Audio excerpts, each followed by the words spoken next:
So today our 11th class on admission of partner. 11th class journey बहुत लंबा रहा है एडमिशन ऑफ पार्टनर का। हर एक टॉपिक को मैंने कवर करते हुए आपको सिखाया है कैसे गुडविल को ट्रीट करते हैं, कैसे न्यू रेशियो निकालते हैं, कैसे रिवोल्यूशन आता है। लेकिन 10th लेक्चर के बाद भी कुछ स्टूडेंट्स का एक रिव्यू रहा है, कहीं ना कहीं थोड़ी सी चीजें रिवोल्यूशन को लेकर या कुछ एडजस्टमेंट एंट्रीज को लेकर अभी भी दिक्कत में उनको कभी कभी आती है। तो आज जो मेरा वीडियो है उसमें मैं सबसे पहले आज आपको सिखाऊंगा कुछ ऐसे एडजस्टमेंट्स, उनको कैसे ट्रीट किया जाता है एडमिशन ऑफ पार्टनर में। साथ ही साथ एक ट्रिकी सा सम, छोटा सा सम जो कभी कभी पार्टनर्स कैपिटल का बनाने के लिए दे देता है एडमिशन ऑफ पार्टनर में। बोर्ड्स में भी लास्ट ईयर कुछ ऐसा ही सम आ जाता है कभी कभी। तो इसलिए आज का जो टॉपिक हमारा है वो है डिस्कशन ऑन एडजस्टमेंट एंट्रीज। मैं तरह तरह के एडजस्टमेंट एंट्रीज का ट्रीटमेंट सिखाऊंगा, कब कौन रिवोल्यूशन में जाएगा, किस तरफ जाएगा, पार्टनर में क्यों जा रहा है, पूरा डिटेल्ड डिस्कशन हम लोग आज करेंगे सारे एडजस्टमेंट एंट्रीज पे। और एक आधा मैं आपको एक ट्रिकी सम्स भी कुछ करवाऊंगा। तो today's video is on adjustment entries. Now adjustment entries मैंने कुछ बोर्ड्स पे लिखी हैं आपके लिए, 4 लिखे हैं। मैं 12-15 एंट्रीज डिस्कस करने जा रहा हूं आज, लेकिन एक बेसिक रूल समझाता हूं आपको। देखो बेसिक रूल क्या है, क्लास 11 में आप लोग जर्नल सीखे थे और जर्नल्स में आप एक बेसिक रूल भी सीख लेना, नहीं याद है तो याद कर लो। एसेट्स अगर डेबिट है तो वो बढ़ रहा है। ट्रायल बैलेंसेज में भी कुछ एडजस्टमेंट वाले सम्स मैंने आपको कराए थे, वहां पे भी मैंने आपको ये चीज सिखाया था। एसेट अगर क्रेडिट हो रहा है तो मतलब वो क्या हो रहा है, माइनस, उसको माइनस करना है। तो एसेट अगर घट रहा है तो क्रेडिट कर देंगे, एसेट अगर बढ़ रहा है तो डेबिट कर देंगे। लायबिलिटी अगर घट रहा है तो डेबिट हो जाएगा, लायबिलिटी अगर बढ़ रहा है तो क्रेडिट हो जाएगा। और रिवोल्यूशन अकाउंट का एक और नाम क्या होता है, profit and loss adjustment account, जहां पे एक्सपेंसेस डेबिट होते हैं और इनकम क्रेडिट। देखो जो बच्चा अगर ये चीज समझता है तो अगर उसको रिवोल्यूशन में कोई एडजस्टमेंट करना भी हो तो उसको कोई भी दिक्कत नहीं होगा। मैं कुछ एग्जांपल्स आपके सामने रखता हूं। देखो यहाँ पे पहला वाला, स्टॉक ओवर वैल्यूड बाई 10%। कुछ बच्चे क्या करते हैं, आंसर्स ले तो आते हैं, ऑब्वियसली उनका लॉजिक भी कहीं ना कहीं सही होता होगा, लेकिन आंसर लाना ही आपके लिए अल्टीमेटम नहीं है। हमेशा याद रखना, जब भी आप आंसर्स लेकर करेक्ट ले भी आते हैं, लेकिन उसके पीछे आपका जो लॉजिक है वो हमेशा सही होना चाहिए। देखो सबसे पहले एक बात करता हूं, stock over valued by 10%। Over valued word का मतलब बच्चे को समझ में आना चाहिए। What do you mean by over valued? Means stock पहले से बड़ा हुआ है। ओवर वैल्यूड मतलब इसको क्या कर रहा है, वो घटाना है। अगर हमको घटाना ही है तो आप लोग क्लास 12-11 में फाइनल अकाउंट सीखे थे, जब भी कोई एसेट घटता था तब उसको रिड्यूस करते थे, आपको याद आ रहा है, और कहां डालते थे, प्रॉफिट एंड लॉस में। तो अल्टीमेटली अगर मैं उसका जर्नल का बात करूं तो जर्नल ये बन रहा है, profit and loss account debit to stock. अगर किसी को जर्नल समझ में नहीं भी आए तो भी आप समझ सकते हैं कैसे। ओवर वैल्यूड है मतलब स्टॉक बढ़ा हुआ है, स्टॉक को घटाना है। स्टॉक को क्या करना है, घटाना है। तो स्टॉक क्या होता है, एसेट। तो एसेट अगर घटेगा तो कहां जाएगा, क्रेडिट में जाएगा। मैंने टू स्टॉक लिख दिया। तो सर डेबिट में क्या जाएगा, अरे स्टॉक घट रहा है तो उसका एंट्री कहां करते हैं, प्रॉफिट एंड लॉस अकाउंट में करते हैं। क्योंकि आप फाइनल अकाउंट याद रखो, डेबिट साइड ऑफ पीएल आपको याद आ रहा होगा, तो profit and loss account debit to क्या लिखेंगे हम, स्टॉक। अब सर इसका कैलकुलेशन कैसे करोगे, देखना कैलकुलेशन आपको हमेशा कुछ इस हिसाब से दिया रहेगा बुक में। सोचो स्टॉक आपको पहले से दिया है 1,10,000। कितना दिया, 1,10,000, जो कि उसका करेक्ट वैल्यू तो है नहीं। तो सर इसका करेक्ट वैल्यू कैसे निकालोगे, निकाल लो भाई करेक्ट वैल्यू। आप लिखोगे 1,10,000 इंटू 100, हमेशा ऊपर 100 रखा करो। क्या रखा करो, 100 डिवाइडेड बाई 110। तो इसका वैल्यू 1,00,000 आ रहा है। कितना आ रहा है, इसका मतलब है कि सर स्टॉक का एक्चुअल वैल्यू 1,00,000 है, यानी स्टॉक पहले से कितना रिड्यूस हुआ है, 10,000। तो आप क्या करोगे, यहां भी 10,000 लिखोगे, यहां भी 10,000 लिखोगे। हो गया जर्नल के हिसाब से कॉन्सेप्ट क्लियर। लेकिन सर जब इसको रिवोल्यूशन में डालूं, पार्टनर में डालूं, बैलेंस शीट में डालूं, क्या समझूंगा। देखो स्टॉक किसका पार्ट है, बैलेंस शीट का, और ये एसेट है और ये क्रेडिट में है, तो इसको मुझे क्या करना है, माइनस। क्या करना है, माइनस। और प्रॉफिट एंड लॉस के लिए एक सब्स्टिट्यूट नाम क्या यूज करना है, रिवैल्यूएशन। क्या करना है, रिवैल्यूएशन। देखो रिवैल्यूएशन के कहां पर आएंगे आप, प्लस में, क्योंकि डेबिट साइड में खर्चा बढ़ रहा है आपका। तो जर्नल देखो रिवोल्यूशन टू स्टॉक, और इसको आप सोचो रिवोल्यूशन में क्या लिखोगे, जर्नल एंट्री, लेजर पोस्टिंग क्या करोगे, टू स्टॉक करोगे ना। देखो आप 2 में लिखते हो, एसेट घटा है, एसेट क्या किया है, घटा है, तो कहां डालना है, 2 में। तो ये जो मैं एक्सप्लेनेशन आपको दे रहा हूं, बहुत लोगों को लगेगा ये तुमको आता ही था सर, क्यों करा रहे हैं फिर से। मैं इसलिए करा रहा हूं कि फाइनल में जब आप बोर्ड देने जाओगे, ये कभी सोच के मत जाना कि आज जो मैंने 12-15 ट्रीटमेंट्स आपको करा दिए, आपको पहले से वो आता होगा, आपने 100 सम कर लिए, उसी में से कोई सम आ जाएगा, ऐसा कभी नहीं होता है। एक आधा एडजस्टमेंट ऐसा आएगा जो आपका कॉन्सेप्ट को टेस्ट कर लेगा, और वही टेस्टिंग के लिए मैं आपको फिर से ये रिवीजन करा रहा हूं, और एक एक एडजस्टमेंट एंट्री आप अपने कॉपीज में दोबारा प्रैक्टिस करना, ताकि आपको लॉजिकली समझ में आए कि आप करते क्यों थे और क्यों करना पड़ रहा है। अब देखो उसी का नेक्स्ट आ जाओ, स्टॉक अंडर वैल्यूड बाई 20%, माने स्टॉक घटा हुआ है, उसको क्या करना है, बढ़ाना है, तो स्टॉक को बढ़ाना है। स्टॉक एसेट होता है, बढ़ाना है, तो स्टॉक कहां चला जाएगा, डेबिट में, तो आप क्या लिखोगे, journal sir stock account debit, और ये एक तरह से एप्रिसिएशन है, तो डिप्रिसिएशन अगर पीएल के 2 में आता है तो एप्रिसिएशन ऑब्वियसली पीएल के 22 में आता है, और ऐसा आपने कभी किया नहीं था क्योंकि हमेशा डिप्रिसिएशन का ही एडजस्टमेंट आपको देता था, लेकिन आपके उस बुक में एप्रिसिएशन का एंट्री है, लेकिन आपने कभी सम्स बनाया नहीं, तो आप यहां पे लिखोगे 2PL। अब उसका भी अगर वैल्यूएशन करें हम, तो सोचो आपको स्टॉक कितना दिया है, बुक में दिया है 16,000, कितना दिया है 16,000। अब उसका करेक्ट वैल्यू अगर आपको निकालना हो, क्या निकालना हो, करेक्ट वैल्यू, तो आप लिखोगे 16,000 इंटू, मैंने क्या किया था, ऊपर क्या लिखोगे हमेशा 100, नीचे सर क्या लिखोगे, यहां 10% बढ़ा हुआ था, यानी आप कर दिए 100 प्लस 10, 110, यहां पर क्या हो रहा है सर, 20% घटा हुआ है, 100 में से 20 क्या कर देंगे, माइनस, तो ये 80% का कॉन्सेप्ट है।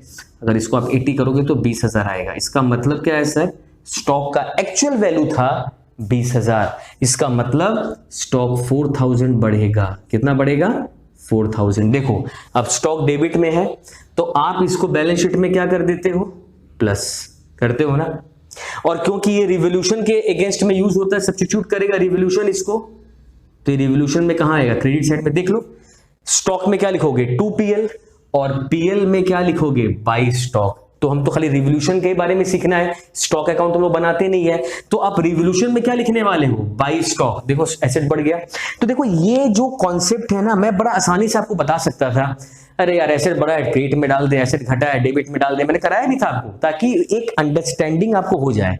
5 लेक्चर के बाद मैं यहाँ पे क्यों आया हूं पता है, एक जनरल अंडरस्टैंडिंग तो बन गया है सर, एसेट 2 में जाता है। अब मैं आपको ये सिखा रहा हूं कि क्यों जाता है, जाने के पीछे रीजन क्या था। कई बार बच्चे ना वही याद कर लेते जो टीचर सिखा देता है, कभी सोचते नहीं है, लेकिन मैं चाहता हूं कि आप उसको लॉजिकली समझो। अब आता है 3rd नंबर, देखो ये क्या था, expenses debited in the PL account. Expenses debited in the PL account, आपने प्रॉफिट एंड लॉस में खर्चों को डेबिट किया, तो स्टूडेंट बोलेगा सर गलत क्या किया, पीएल में तो आपने खुद ही कहा है खर्चा डेबिट ही होना चाहिए, लेकिन इस खर्चे में एक 5,000 इंक्लूड है, जो एक पार्टनर है उसका पर्सनल खर्चा के लिए। तो अगर किसी पार्टनर का पर्सनल खर्चा है, तो वो खर्चा क्या फर्म को बियर करना चाहिए, टेल मी फर्स्ट, सर नहीं करना चाहिए। ये खर्चा किसको बियर करना चाहिए, पार्टनर को बियर करना चाहिए। तो जो खर्चा आपने डेबिट करके रखा था, उसको हम दोबारा क्या करेंगे, क्रेडिट करेंगे। तो आप यहां पर आ जाओ 2 में, और डेबिट क्या करेंगे, किससे पैसा मांगेंगे, ए से। अब सोचो ए से मांगेंगे मतलब क्या, ए को बोलेंगे पैसा दो, नहीं। तो हम लोग क्या करते हैं, जब भी किसी पार्टनर से पैसा लेना होता है तो उसके कैपिटल से काट लेंगे, और जब भी कभी देना होता है उसके कैपिटल को बढ़ा देते हैं। तो कैपिटल क्या होता है, पहले ये बताओ, लायबिलिटी या एसेट, सर लायबिलिटी होता है। देखो बैलेंस शीट में हमें लायबिलिटी टॉप में लिखते थे, capital add net profit less drawing, और जर्नल का पहला एंट्री आपने सीखा था cash account debit to capital. तो आज जो ये ए का खर्चा है, ये खर्चा ए बियर करेगा, तो ये खर्चा हम ए से ले लेंगे, तो ए का कैपिटल से पैसा काटेंगे, माने कैपिटल को कम करेंगे, लायबिलिटी को कम करेंगे। अब देखो लायबिलिटी कम होता है तो कहां आता है, डेबिट में, तो ए कहां चला जाएगा, डेबिट में। तो आप लिखोगे ए कैपिटल अकाउंट डेबिट टू, अब प्रॉफिट एंड लॉस तो लिखना ही था, तो लिख ही लेते हैं प्रॉफिट एंड लॉस, 5,000 आप लिखोगे। अब ट्रीट कैसे करना है सर, सिंपल सा बात है, कैपिटल अकाउंट आप बनाते हो तो उसमें क्या लिखोगे 2PL, 2PL, तो PL को सब्स्टिट्यूट किससे करते हैं हम लोग, रीवैल्यूएशन से करोगे।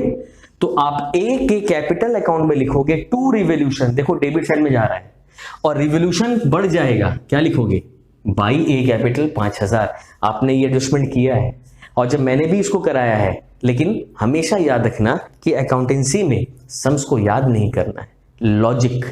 कभी भी अगर आप लॉजिकली कुछ सीखते हैं, कॉन्सेप्चुअली सीखते हैं, टफेस्ट से टफेस्ट एडजस्टमेंट क्लास 12 में अगर बोर्ड सेटअप कर भी दे, आपको उसमें कोई दिक्कत नहीं होगा। फोर्थ में आओ, देखो revolution expenses paid by the firm. Firm कौन होता है, सारे पार्टनर्स को जोड़ दो तो फर्म बनता है। तो फर्म ने पैसे खर्चे किए तो पैसा क्या हो रहा है, जा रहा है, कैश जा रहा है। कैश क्या हो रहा है, बिजनेस का कम हो रहा है, तो एसेट कम हो रहा है तो क्रेडिट में जाएगा। आप यहां क्या लिखोगे, टू कैश। ये कैश क्यों जा रहा है, याद है सैलरी टू कैश करते थे, तो आप क्या लिखोगे, रिवोल्यूशन के लिए जा रहा है सर, तो लिख ही दिया। तो revaluation account debit to cash. तो कैश से क्या करते थे आप लोग, माइनस करते थे। क्या करते थे, कैश से माइनस करोगे, ठीक है। और रिवोल्यूशन में क्या लिखोगे, टू कैश। रिवोल्यूशन में क्या लिखोगे, टू कैश। तो ये था पहला 4 एडजस्टमेंट जिसका लॉजिकल कॉन्सेप्ट आपको पहले पता नहीं था। चलो अब नेक्स्ट ट्रीटमेंट में आते हैं। नया ट्रीटमेंट अपना है क्वेश्चन नंबर 5। देखो क्या बोला है, अ bill of exchange of ₹10,000 which was previously discounted with the bank. देखो क्लास 11 में आपने बिल्स ऑफ एक्सचेंज किया था। आप जब बिल्स ऑफ एक्सचेंज का एंट्री करते तो क्या करते थे, याद आ रहा है आपको, cash account debit, discount on bill account debit. देखो थोड़ा सा याद करो आप, 2BR, ये एंट्रीज आप करते थे। ये था डिस्काउंटिंग का एंट्री। लेकिन यहां पर जो बिल्स ऑफ एक्सचेंज आपने बैंक से डिस्काउंट कराया था वो डिसऑनर्ड हो गया। क्या हो गया, डिसऑनर्ड। तो हमको यहाँ पे डिस्काउंटिंग नहीं करना, डिस्काउंटिंग हो चुका है बिल, डिस्काउंटिंग से अब कोई मतलब है ही नहीं। अब मेरे को क्या करना है, अब मेरे को करना है जर्नल। क्या लिखते थे याद है आपको, सोचो ए और बी अगर बुक होता था तो आप लिखते थे, अगर ए ने बिल डिस्काउंट करा लिया है और बी ने टाइम से पैसा नहीं दिया तो आप जर्नल लिखते थे बी टू बैंक। क्या लिखते थे आप, बी टू बैंक। सोचो तो बी कौन था आपका, आपका डेटर था, तो जर्नल क्या बनना चाहिए था, debtor account debit to bank. ये जर्नल बनेगा कि नहीं बनेगा, समझ में आ रहा है। तो sir debtor account debit to bank क्यों हुआ, आप अपने व्यू से सोचो। जब अगर बिल का पैसा बैंक को टाइम से नहीं मिलता है तो बैंक आपके अकाउंट से पैसा क्या कर लेता है, काट देता है। बैंक कौन है, एसेट है आपके लिए, तो आपका बैंक बैलेंस क्या हो गया, कम हो गया। तो अगर आपका एसेट कम हो रहा है तो बैंक कहां जाएगा, क्रेडिट में। और आप किससे पैसा मांगेंगे, जिससे आप पहले पाते थे, जो बिल का पैसा आपको नहीं दिया वो आपका डेटर था। डेटर भी आपका एसेट है, उससे मांगेंगे, उसको बढ़ाएंगे, तो डेटर को इंक्रीज करना पड़ेगा, मींस डेबिट।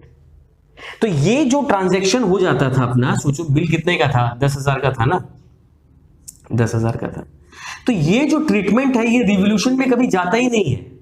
और सर क्यों नहीं जाता था रिवोल्यूशन में, मेरे ख्याल से अब आपको लॉजिक समझ में आ गया, क्योंकि यहां पे दोनों ही आइटम बैलेंस शीट के हैं। दोनों ही आइटम कहां के हैं, बैलेंस शीट के हैं। और अगर दोनों ही बैलेंस शीट के आइटम हैं तो एक क्या हो रहा है, माइनस, एक क्या हो जा रहा है, माइनस, और एक क्या हो जा रहा है, प्लस। तो उसका नेट इफेक्ट 0 हो जाता है। इसीलिए इस ट्रांजैक्शन में रिवोल्यूशन एग्जिस्ट नहीं करता है। लेकिन फिर उसके साथ देखना, आप कभी कभी जोड़ देता है या अलग से लिख देता है, create a provision of 5% on debtor. तो डेटर था कितना, 75। डेटर था कितना आपका, 75। तो मेरे को मैं बता देता हूं, डेटर आपका 75 था, तो आपने लिखा भाई 75 तो था। अब कोई बच्चा सोचे कि भाई पहले प्रोविजन कर दूं बाद में ये कर दूं तो उसको 0 मिल जाएगा। हमेशा याद रखना, परसेंटेज वाले एडजस्टमेंट जो हमेशा होते हैं वो लास्ट में किए जाते हैं। अगर उस एसेट या लायबिलिटी के साथ दूसरा भी कोई एडजस्टमेंट जुड़ा हुआ है तो पहले उसको साइड कर लेते हैं। तो डेटर वाला एडजस्टमेंट पहले ये करोगे तो डेटर आपका 75 से इंक्रीज होकर 85 पे पहुंच जाएगा। और फिर जब इसका आप प्रोविजन करोगे तो आप क्या लिखोगे, 85,000 का 5%। क्लियर हो रहा है, विच इज 4250।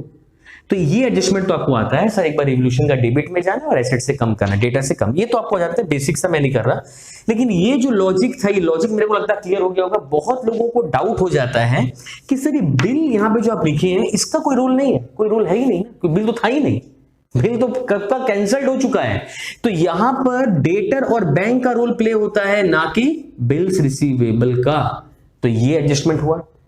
अब इसी से मिलता जुलता एक और है, देखो आपके बिल 80,000 के थे जो आपने बैंक से डिस्काउंट करा लिए, जिसमें से 20,000 का बिल जो था वो डिसऑनर्ड हो चुका है मार्च में, means the last date of your balance sheet, but entry has not been passed for dishonoured. लेकिन एंट्री डिसऑनर का पास अभी तक नहीं हुआ है।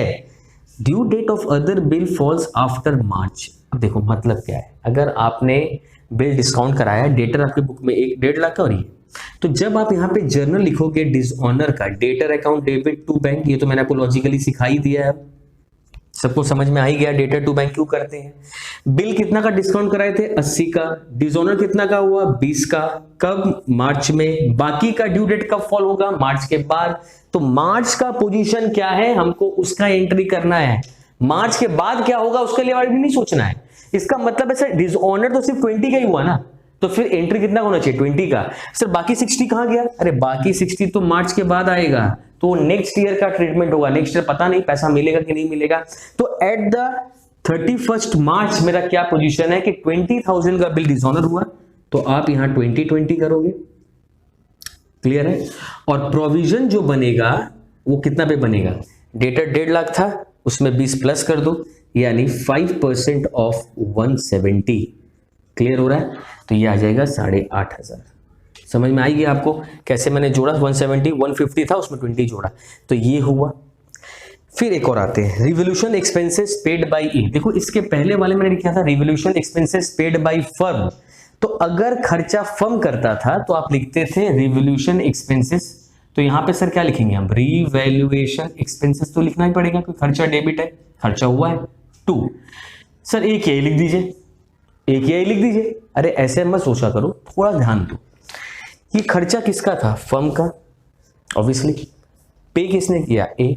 तो ए को पैसा मिलना चाहिए, यानी ए का जो कैपिटल है उसको क्या करना है? अपने को बढ़ाना है। तो ए का कैपिटल बढ़ाना है, तो कैपिटल क्या होता है? लायबिलिटी। बढ़ाना है तो क्या होगा? क्रेडिट। इसीलिए ए क्रेडिट हुआ है। ऐसे मत सोचा करो अरे ए तो दिया तो ए को लिख दो। क्यों लिख दें? अरे भाई अगर खर्चा ए किया है on the behalf of firm, ये तो खर्चा फर्म का था ना, वो ए कर दिया, तो ए को तो पैसा मिलना चाहिए। तो ए को पैसा मिलना चाहिए, तो ए कहां आएगा? क्रेडिट साइड में आएगा। तो जर्नल क्या बना? रिवोल्यूशन टू ए। तो आप रिवोल्यूशन के अकाउंट में क्या लिखोगे? 2A, और ए में क्या लिखोगे? By revaluation. समझ में आ रहा है? ये हुआ इसका ट्रांजैक्शन 5,000। तो ये हुआ लॉजिकल एंट्री नंबर 7। 8 में आइए, इसको भी लेके काफी कंफ्यूजन है स्टूडेंट्स में। B takes over investment at an agreed value of 18,000। Investment था 24 का, 24 का इन्वेस्टमेंट 18 में बी लेके चला गया। तो इन्वेस्टमेंट है कि नहीं है? अब नहीं है, इन्वेस्टमेंट चला गया। इन्वेस्टमेंट एसेट है या लायबिलिटी? सर एसेट है। तो इन्वेस्टमेंट चला गया, एसेट क्या हो गया? फॉल कर गया। अब बैलेंस शीट में नहीं है, हटाओ। तो एसेट को घटाना है, क्रेडिट साइड में डालना है, यानी आप क्या लिख के बैठ जाओगे? पहले से टू इन्वेस्टमेंट लिख लिया आपने 24। कौन लेके चला गया? बी लेके चला गया, तो पैसा बी से लेना पड़ेगा। तो बी से लेने जाएंगे क्या? नहीं, बी का कैपिटल से काट लेंगे, मतलब उसका कैपिटल को कम कर देंगे। कैपिटल कम करेंगे तो कहां चले जाएंगे? डेबिट में। तो आप जनरल क्या लिखोगे यहाँ पे? बी अकाउंट डेबिट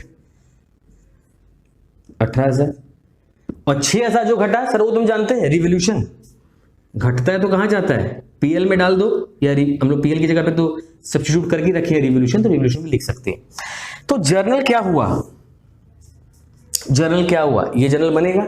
तो आपका तरीका क्या है? सर एसेट से इसको पहले 24 पूरा हटा दो, ठीक है। बी में क्या लिखोगे? To investment 18,000। रिवोल्यूशन में क्या लिखोगे? To investment 6,000। और इन्वेस्टमेंट अकाउंट तो बनाते नहीं है हम लोग, तो बनाते हैं पार्टनर कैपिटल, रिवोल्यूशन और बैलेंस शीट। तो बैलेंस शीट का तो एंट्री होता नहीं है, जस्ट इन्वेस्टमेंट को 24 हटा देना है और 18 और 6 को स्प्लिट करके दो जगह पे लिख देना है। तो जब भी इन्वेस्टमेंट कोई पार्टनर ले जाता है, अगर कम में ले गया तो ये एंट्री है, अगर ज्यादा में ले तो सर क्या करते? अगर सोचिए 24 का 26 में ले जाता तो क्या करते? आप लिखते B account debit 26, to investment 24, to revaluation 2। Revaluation नीचे आ जाता और रिवोल्यूशन बाइंग में चला जाता, क्योंकि एसेट क्या हो गया? इंक्रीज हो गया है। नाउ नेक्स्ट एंट्रीज में आइए, नंबर 9। देखो क्या लिखा है, bank loan will be paid ₹5,000, मैंने बैंक का लोन था, मीन्स मेरे ऊपर लाइबिलिटी था, मैं उसको अब चुका रहा हूँ, रीपे कर रहा हूँ। तो बैंक एक लाइबिलिटी था, अब मैं रीपे कर दूंगा तो मेरा लाइबिलिटी क्या हो जाएगा, कम। तो लाइबिलिटी अगर कम हो जाता है तो कहाँ जाता है, डेबिट में।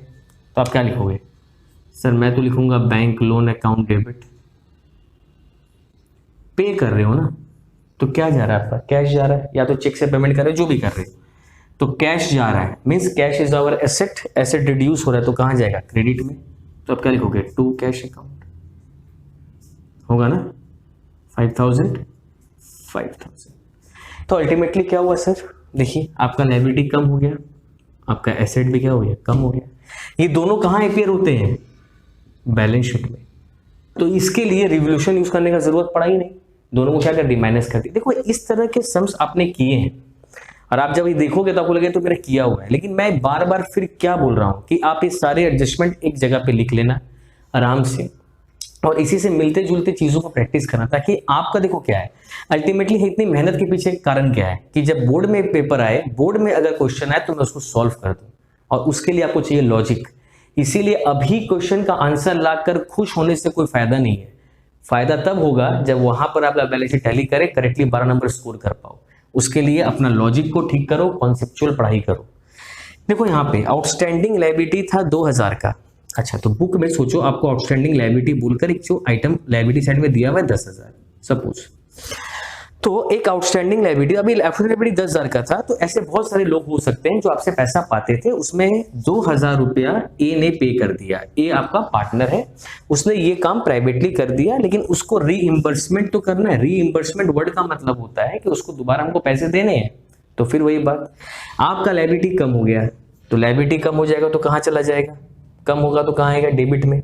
तो आप क्या लिखोगे, आउटस्टैंडिंग लायबिलिटी, डेबिट कर दिया आपने। चलो भाई, ये पैसा किसने पे कर दिया, ए ने, तो ए का देना तो बनता है, ए को पैसा मिलना चाहिए, तो ए का कैपिटल क्या होना चाहिए, बढ़ना चाहिए। कैपिटल लायबिलिटी है, बढ़ेगा तो कहाँ आएगा, क्रेडिट में। तो आप यहाँ पे क्या लिखोगे, 2A कैपिटल, 2A कैपिटल। तो देखो आउटस्टैंडिंग लायबिलिटी बैलेंस शीट का आइटम है, ये क्या हो जाएगा, माइनस होगा, और 2A तो जर्नल अगर लिखें तो आउटस्टैंडिंग भी लिखेंगे 2A, लेकिन इसका तो हम जर्नल बनाते नहीं है ना, तो इसका तो लेजर बनाते नहीं, इसको हटा दो, और ए में क्या लिखेंगे, बाई आउटस्टैंडिंग लायबिलिटी। तो आप पार्टनर कैपिटल में लिखोगे बाई आउटस्टैंडिंग लायबिलिटी, ए के कॉलम में जो अमाउंट है आपका कितने का, 2,000, वो आप पुटअप कर दोगे। तो ये था आपका क्वेश्चन नंबर, एंट्री नंबर 10। अब आइए 11 में। 11 को लेके भी काफी कंफ्यूजन रहता है स्टूडेंट्स में। देखो मिस्टर एक कस्टमर था, उसने आपके साथ वादा किया कि मैं आपको 3,400 रुपया दूंगा प्रोमिसरी नोट इशू करके in settlement of ₹5,000 whose account was previously in bad debt. देखो पहले मैं बता दूं, कभी भी कोई कस्टमर का अकाउंट पहले से अगर बैड डेट है और वो आपको प्रॉमिस कर रहा है कि मैं आपको कुछ रुपए दूंगा, वर्ड को याद रखना, कुछ रुपए दूंगा, उसका एंट्री नहीं करते हैं, क्योंकि अकाउंटेंसी में वादों का एंट्री नहीं होता है। एंट्री उस चीज का होता है जब कोई ट्रांजैक्शन होता है। यहां पर मिस्टर एक्स ने ये कहा है कि मैं आपको प्रोमिसरी नोट दे रहा हूं, मींस आपको एक लीगल एविडेंस वो दे रहा है। तो अगर सर लीगल एविडेंस दे रहा है तो इसका मतलब क्या हो रहा है, मेरे पास प्रोमिसरी नोट आ रहा है। तो उसके लिए क्या नाम यूज कर सकते हैं आप, बिल कर सकते हैं। तो आप क्या करोगे, बिल्स रिसीवेबल अकाउंट डेबिट, क्योंकि आपको प्रोमिसरी नोट मिलने वाला है, ठीक है। पहले इसको आपने क्या मान रखा था, 3400 रुपया, आपने तो पूरा 5,000 को बैड डेट मांगे रखा था, तो 2 बैड डेट करके लिखे होंगे आप, पीएल में 2 बैड डेट आपने 5,000 करके रखा था। अब उसमें से 3400 के लिए उम्मीद जगह है कि आने वाला है, यानी एक तरह का आपका ये बैड डेट क्या हो रहा है, रिकवर्ड हो रहा है। क्या हो रहा है, रिकवर्ड हो रहा है। तो ये कहां जाएगा, 2 बैड डेट रिकवरी, यानी क्या आ जाएगा, टू रीवैल्यूएशन, टू रीवैल्यूएशन। आप ये लिख सकते हैं बैड डेट रिकवरी जो भी है। तो बिल क्या है, बैलेंस शीट का आइटम है, एक नया बैलेंस शीट, उसमें आप बिल अगर पहले से दिया हुआ है तो उसमें प्लस कर देना, नहीं दिया तो अलग से नोट डाउन कर देना। और रिवोल्यूशन में क्या लिखोगे, बाई बीआर। क्या लिखोगे, बाई बीआर। तो कॉन्सेप्ट घूम के वही हो गया ना, एसेट बढ़ रहा है, देखो बाई में आ रहा है। तो वो चीज मैंने आपको शॉर्ट में पहले समझा दी थी, और अब मैं आपको कॉन्सेप्चुअली समझा रहा हूं। अगर पहले मैंने इतना कुछ आपको बताया होता ना, तो आप मगअप कर जाते, अरे ये हो रहा है वो हो रहा है इतना कुछ। अभी क्या, तो स्टोरी तो पहले से पता ही है, घटेगा तो 2 में, बढ़ेगा तो 22 में, लायबिलिटी बढ़ेगा तो 22 में, घटेगा तो बढ़ेगा तो 2 में, घटेगा तो 22 में। तो ये लॉजिक तो पता ही था। अब इसके साथ आप ये ऐड कर लो अपने दिमाग में, तब आप क्या है ना पूरा परफेक्टली समझ गए कि हमको कब क्या क्या करना है। देखो लास्ट ये वाला investment taken over by A, sir अभी तो आप कराए थे, उसमें क्या था, ये नहीं था, अगेंस्ट पेमेंट, मतलब ए ले रहा है, ए हमारा पार्टनर है, लेकिन आपको क्या दे रहा है, पेमेंट कर दे रहा है। इसका मतलब इन्वेस्टमेंट जा तो रहा है, तो टू इन्वेस्टमेंट तो आएगा, एसेट घट रहा है सर, क्रेडिट में जाएगा। बदले में सर पैसे आ रहे हैं, तो कैश आ रहा है, डेबिट कर लो, ठीक है। और 100 रुपए का नुकसान लग रहा है ना, तो 100 रुपया का एसेट कम हो गया, तो इसको पीएल में डालो या रीवैल्यूएशन में, बात तो एक ही है, उसका सब्स्टिट्यूट हम लोग करते हैं। तो कैश बैलेंस शीट का पार्ट है, बढ़ गया, इन्वेस्टमेंट बैलेंस शीट का पार्ट है, माइनस हो गया, और बच खाली क्या गया, रिवोल्यूशन। तो रिवोल्यूशन डेबिट में एक एरो बना लो, रिवोल्यूशन में क्या लिखोगे, टू इन्वेस्टमेंट, अमाउंट कौन सा यूज करना, 5000 मत लिख देना, 100 रुपया जो इसके सामने है, क्लियर है। तो ये थे आपके 12 एडजस्टमेंट, और अब मैं आपको एक क्वेश्चन इस पे कराऊंगा जो है question number 83। Now let's start question number 83। मैं क्वेश्चन रीड कर देता हूं आपके लिए। क्वेश्चन नंबर 83 क्या है, देखो लिखा है, Abhijit and Vinay are the partner sharing profit and losses in the ratio 3:2। The capital of Abhijit and Vinay after adjustment. Abhijit और विनय का कैपिटल आफ्टर एडजस्टमेंट, जब ये लाइन बोल देना कि सारे एडजस्टमेंट्स के बाद का कैपिटल दिया है, इसका मतलब ये क्लोजिंग कैपिटल भी बोल सकते हो या एडजस्टेड कैपिटल भी। तो 2,40,000 है अभिजीत का और विनय का है 1,80,000। They admit Vishnu. अब नया पार्टनर कौन एडमिट हो गया, Vishnu, as a partner on his contribution of ₹1,05,000 for 1/5 share which he acquired equally from both Abhijit and Vinay. नया पार्टनर विष्णु आया है, 1,05,000 कैपिटल लाया है, 1/5 के लिए आया है, और ये 1/5 उसने एक्वायर किया अभिजीत के साथ और विनय के साथ। The capital account of the old partners are to be adjusted. अब बोल रहा है पुराने पार्टनर का कैपिटल को एडजस्ट करना है on the basis of Vishnu's capital and profit, ठीक है। अब calculate the amount of cash, तो आपको ये पता करना है कि पुराने पार्टनर का नया कैपिटल क्या होगा on the basis of Vishnu capital, और आपको ये देखना है कि किस पार्टनर को पैसा लेकर आना पड़ेगा और किस पार्टनर को पैसा लेकर जाना पड़ेगा। इस पे आपको कोई अकाउंट नहीं बनाना है, इट्स जस्ट अ वर्किंग, बहुत ही छोटा सम है। कई बार बोर्ड पे इस तरह के सम 4 नंबर या उससे ज्यादा के आ सकते हैं, तो ये सम्स भी बड़ा इंपॉर्टेंट है, तो इसको मैं भी करता हूं। आप देखो ना, ओल्ड रेशियो देखो सम में क्या दिया है, ओल्ड रेशियो सम में दिया है 3:2, और पार्टनर कौन है, अभिजीत एंड विनय, ये आपके ओल्ड पार्टनर्स हैं। विष्णु, स्पेलिंग थोड़ा देख लेना ध्यान से, इसमें H मिसिंग है, 1/5 के लिए आया था, क्लियर है।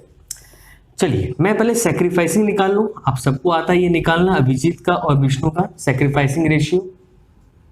सैक्रिफाइसिंग कैसे निकालेंगे, देखो विष्णु को 1/5, ये 1/5 कौन देता है, ऑब्वियसली ओल्ड पार्टनर्स। तो ओल्ड पार्टनर्स हमेशा सैक्रिफाइस करता है नया पार्टनर के लिए, तो नया पार्टनर 1/5 के लिए आया है, तो दोनों में 1/5 तो लिख दिया। दोनों दे रहे कितना, equally, means 1/2 1/2, that is 1/10 and 1/10। तो आपका सैक्रिफाइसिंग रेशियो तो आ गया। अब क्या आएगा, न्यू रेशियो। तो न्यू रेशियो थोड़ा देख लेते हैं। न्यू रेशियो में कौन कौन है, अभिजीत है, विनय है और विष्णु है, ये 3 पार्टनर्स रहेंगे including the new partner. Formula क्या था, ओल्ड माइनस सैक्रिफाइस का, तो जो अभी भी हम करेगा, तो 3/5 and the 2/5 are the old ratios, minus sacrificing 1/10 and 1/10। Just LCM ले लो, एलसीएम 5 और 10 का 10 ही आएगा, 6 - 1 5/10। ये तो बेसिक चीजें हैं, आप लोग जानते हो, इतने हाई क्लास में हो आप लोग। 4 - 3 that is 3/10 and the new partner share is 1/5। अब क्योंकि रेशियो में लिखना है, डिनोमिनेटर को सेम करना होगा, तो आपको 2/2 मल्टीप्लाई करना है, that is 2/10 and the new ratio becomes 5:3:2। तो आपका सैक्रिफाइसिंग रेशियो क्लियर हो गया, न्यू रेशियो क्लियर हो गया। अब आपको क्या क्लियर करना है कि नए पार्टनर के कैपिटल के बेस पे पुराने पार्टनर्स को क्या लाना है और क्या नहीं लाना है। चलिए तो करेंगे क्या, आप निकालोगे पहले टोटल कैपिटल। चलो मैं निकाल देता हूं, लिखोगे total capital of the firm is equals to 1,05,000 जो कि न्यू पार्टनर कैपिटल था, और इसके शेयर को रेसिप्रोकल करना है। क्या करना है? रेसिप्रोकल। तो आपका टोटल कैपिटल आ जाएगा 525। कितना आ जाएगा? 525। और ये कैपिटल अब आपको डिस्ट्रीब्यूट करना है among the partners Abhijit, Vinay and Vishnu. तो आप बांट के देख लो। चलो बांट लेते हैं। तो 5,25,000 है, तीनों में वही लिखेंगे, इनटू न्यू रेशियो में डिस्ट्रीब्यूट करते हैं। मैंने इसमें सम आपको कराया भी था, 5/3, 5/10, 3/10, 2/10। Just distribute the total capital among the old partners. तो बांट के देखो, डिस्ट्रीब्यूशन करने के बाद आपके कैपिटल्स क्या आ रहे हैं? 525 इसको करने से आ रहा है 262,500। क्लियर है? नाउ विनय का कितना आ रहा है? 157,500। क्लियर है? और विष्णु का तो 105। ये तो उनके कैपिटल्स हैं ही। अब बात क्या है कि कैपिटल के लिए कौन क्या लाएगा। अब देखो यहां पर आपका आंसर मैं लिखता हूं। देखो अभिजीत का बात करते हैं। अभिजीत का कैपिटल होना कितना चाहिए था? 262, है ना? और उसका एडजस्टेड कैपिटल या क्लोजिंग कितना दिया है? 240, यानी 22,500। ये पैसा अभिजीत लेकर आएगा। और विनय का कहानी देखो क्या है। विनय का कैपिटल कितना है? 157,500 होना चाहिए, जबकि उसका था कितना? 180। देखो नेगेटिव 22,500 आ रहे हैं। तो नेगेटिव जस्ट आपको इंडिकेट करता है कि विनय को पैसे विड्रॉ करने हैं। क्या करने हैं? विड्रॉ। तो इसका मतलब है Abhijit will bring in rupees 22,500 and Vinay will withdraw rupees 22,500। तो ये था आपका क्वेश्चन नंबर 83।